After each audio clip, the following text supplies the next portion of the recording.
You Airborne guys sure know how to fight. Care to join us? Fire in the hole! I guarantee you, it'll be a blast.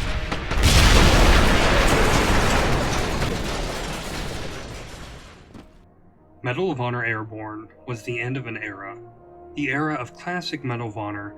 Released in 2007, Airborne was the 11th installment in the Medal of Honor series, and it was the last game set in World War II until Respawn's recent revival of the series in VR. Does Medal of Honor Airborne live up to the series' legacy? Did classic Medal of Honor go out on a high note, or was it the reason the series was rebooted in 2010? Let's talk about it.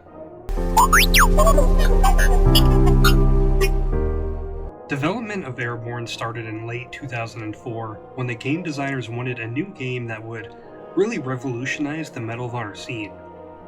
The idea of a paratrooper-based gameplay came up, and as such a mini open-world environment was needed, which became the key focus of the game.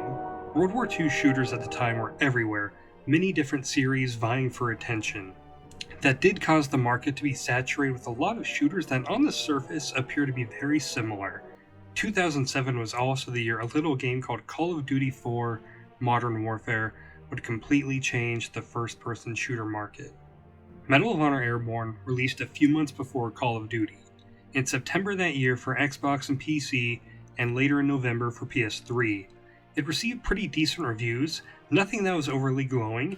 IGN said Airborne, while not perfect, is definitely the best game in the franchise to come along in quite a while, and they gave it a 7.9 out of 10. And it was pretty similar for most other reviews, hovering around a 70 to 80%. So it was pretty well received overall, not many bad reviews, but what matters most to the game's success is sales, and unfortunately sales weren't the best. Out of the 11 Medal of Honor games released at the time, Airborne ranked 10th overall in sales according to a 2010 article by IGN. But it's been 14 years since the game came out, so let's talk about how Airborne holds up all these years later.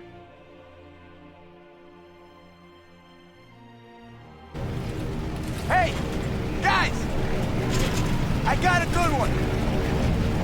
What do you get when you cross a Nazi and a cockroach?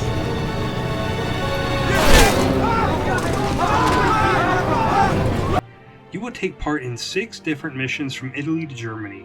There was not much character in this game. I couldn't tell you the name of a single squad mate. There was very little focus on the story here. You only have interactions with your squad mates on the plane before you drop, and even then they are always more of a cool set piece than any character building. Who do the ladies love the most?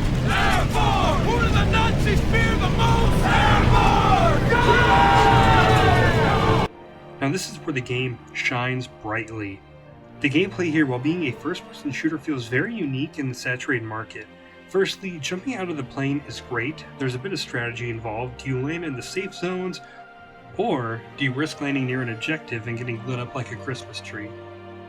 The semi-open world nature of the game's levels was really cool. I love that you could do any of the objectives in any order. Sometimes I'd struggle with one objective and I would just head to a different one. One problem though is that you would complete an objective in a building, for example, then go do the other objectives, and then you would have one final objective, and it would send you back to that building, for example, that you already cleared out. Thought that was a bit annoying. I just killed every Nazi in there, and they all refilled it back up pretty quick. The weapons are all your normal World War II affair, but as you use them, they can be upgraded. No skill tree or upgrade trees that would just automatically upgrade from using them. You will get grenade launchers, extended mags, and a few other upgrades. I really like this because it made me want to experiment with new weapons instead of sticking to my normal setup of M1 Garand and Thompson. The shooting here feels really good. It's not as arcadey as Call of Duty, but it's not as realistic as Brothers in Arms. It's sort of this midpoint between the two, leaning more towards arcade action, but still. I love the mechanic of when you aim down the sight. You can move up, down, left, right, and during firefights, behind cover. This is absolutely amazing. It's a mechanic I wish was in more games. Now the enemies for the most part are your normal soldiers and nothing special, but in the last couple of levels, you get these enemies that are straight out of Wolfenstein. They are more armored, fire machine guns from the hip, have unlimited rocket launcher ammo, and are annoying bullet sponges. It felt like it didn't belong in Medal of Honor.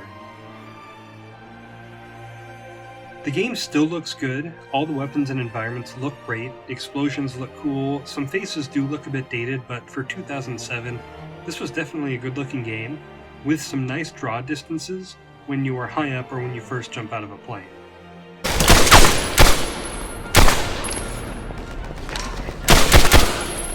I'm no gun expert, but I thought all the guns and sound design in this game were all really good. Playing with headphones on, I could always tell what direction I was being attacked from, and the music is absolutely amazing. The themes for Medal of Honor are absolutely legendary. When you start the game, it starts with this beautiful music when you're doing the tutorial.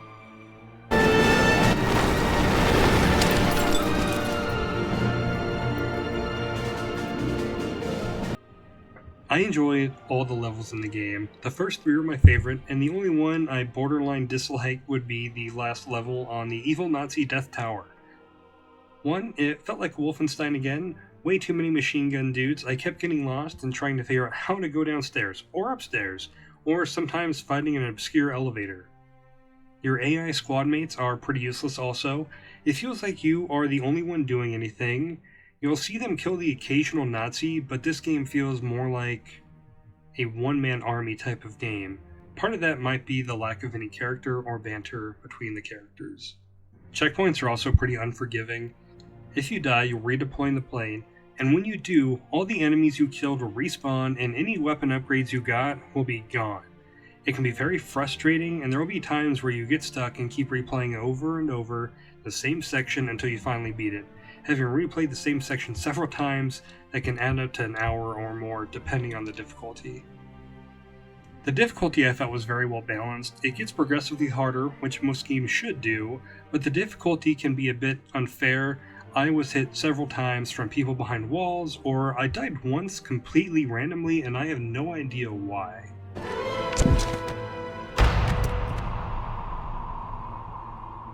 To finish the video, I think this is a pretty great game.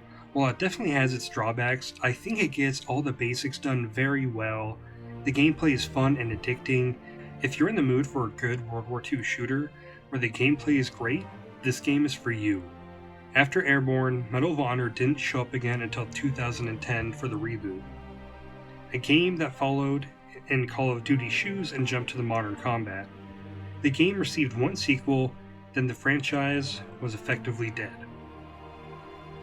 Until recently, when Respawn brought back Medal of Honor for VR, it was just announced for Oculus Quest 2, so I'll finally be able to play the game. I'm beyond happy that Medal of Honor is back, and I hope this is the start of a resurgence for one of my favorite franchises. It's good for us to be together.